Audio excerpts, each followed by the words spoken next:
Madam President, Excellencies, the Russian ambassador predicted that this debate will consist of, quote, hackneyed statements dictated by Brussels. It's a lie. I assure you that what you're about to hear, I wrote myself. The Russian ambassador claims that Russia does not bomb civilian targets. That's a second lie. 2 weeks ago, I visited the Ukrainian city of Lviv, where a townhouse was hit with a Russian Kalibr missile. This is the result. A man saw his wife and 3 daughters taken out of the rubble dead. All of them were civilians. All of them lived far away from the front line, and all of them were killed. The Russian ambassador has talked about children's graveyard in Gaza, which is indeed a tragic situation. Well, Ukrainian children are targeted not only with bombs. Thousands have been kidnapped and taken into Russia, where they are brainwashed in order to strip them of memories and of their national identity. Russia claims that these children are orphans, left alone in a war zone. Another lie. Many of them were separated from their parents, either by accident during attacks or deliberately by the aggressor's army.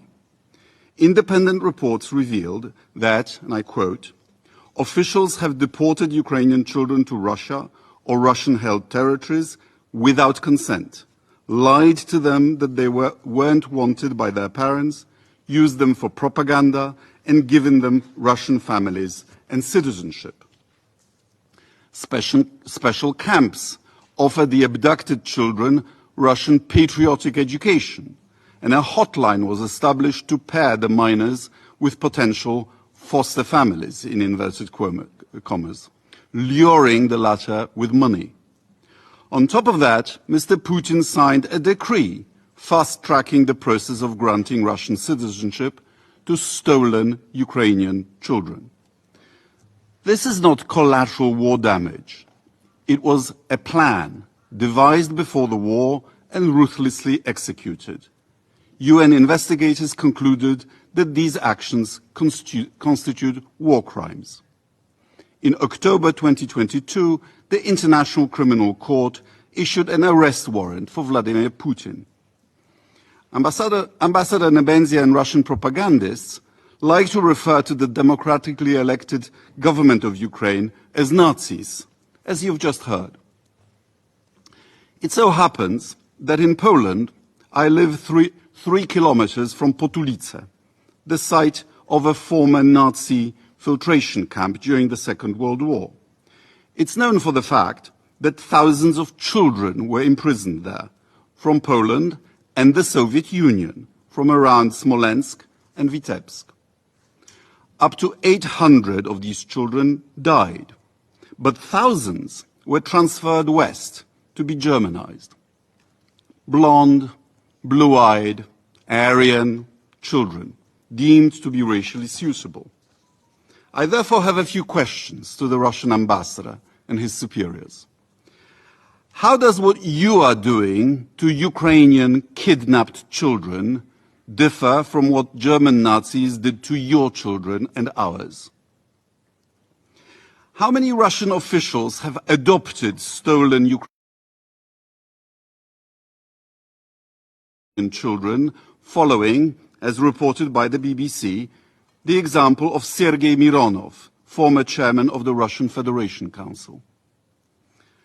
When will you return the remaining thousands of stolen Ukrainian children back to Ukraine?